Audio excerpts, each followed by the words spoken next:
پانی ان سیلرز اور کمپارٹمنٹس میں داخل نہیں ہو سکتا تھا، لیکن برفانی تودے کے ساتھ ٹکرانے سے یہ بحری جہاز کو اچھا خاصا نقصان پہنچاتا اور واٹر ٹائٹ کمپارٹمنٹس کی بہت سی دیواریں کریک ہو کر تباہ ہو گئی تھیں۔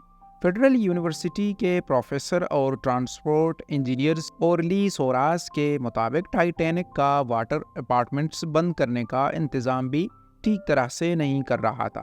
اس وقت جو جہاز بنانے کے لیے جو دھات استعمال ہوتی تھی جو موجودہ اسٹیل کی طرح مضبوط نہیں تھی۔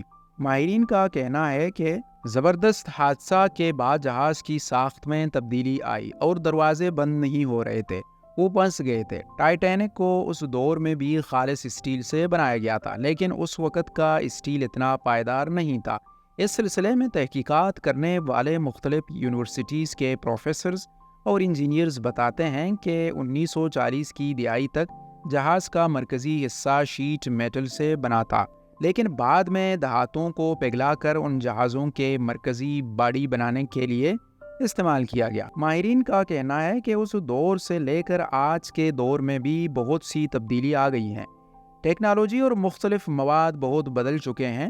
اب دھات پگھل کر آپس میں جڑی ہوئی ہیں۔ اسٹیل بنانے میں کاربن کا استعمال کم ہونا شروع ہو گیا ہے۔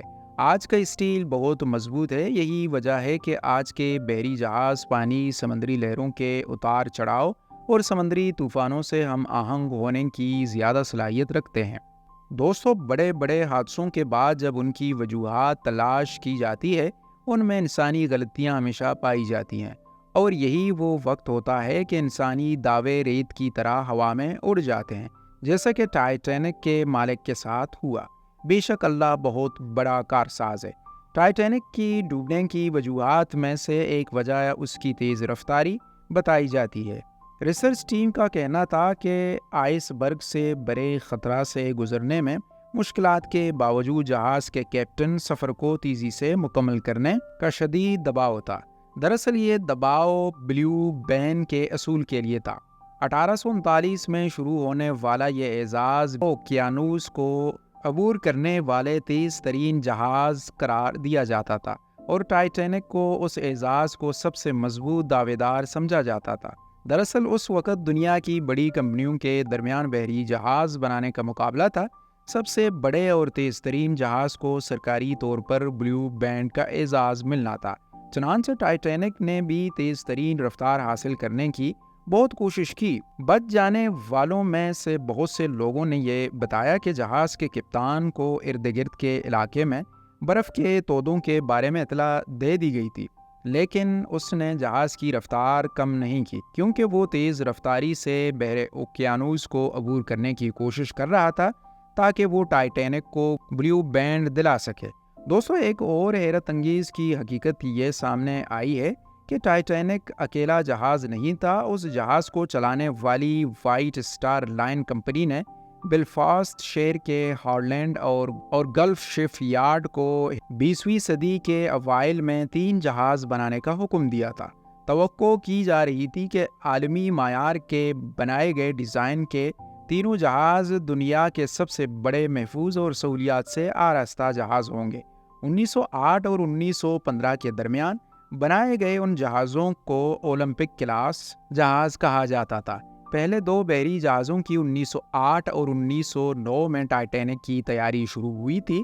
تیسری جہاز کی تیاری 1911 میں شروع ہوئی، تاہم تینوں جہاز کسی نہ کسی حادثے کا شکار ہو گئے۔ اس میں کہیں نہ کہیں ہاتھ اوور کانفیڈنس اور غرور کا تھا۔ اولمپک جہاز جون 1911 میں بحری سفر کے لیے سمندر میں اتارا گیا، اور اسی سال یہ ایک جنگی جہاز سے ٹکرا گیا، لیکن مرمت کے بعد اس کی سروس دوبارہ شروع ہو گئی۔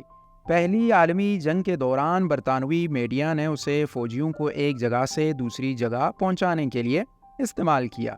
1918 میں ایک جرمن آبدوز سے ٹکرا گیا۔ مرمت کے بعد 1920 سے اس کا دوبارہ استعمال شروع ہوا۔ دوستو، ٹائٹینک نے اپنا پہلا سفر 10 اپریل 1912 کو شروع کیا۔ یہ انگلینڈ کے شہر ساؤتھ ہیمپٹن کی بندرگاہ کے باہر ایک اور جہاز سے ٹکرانے سے بال بال بچا۔ یہ 14 اپریل کو ایک تاریخی حادثے کا شکار ہوا، اور 1500 سے زائد لوگوں نے اپنی جان کی بازی ہار دی۔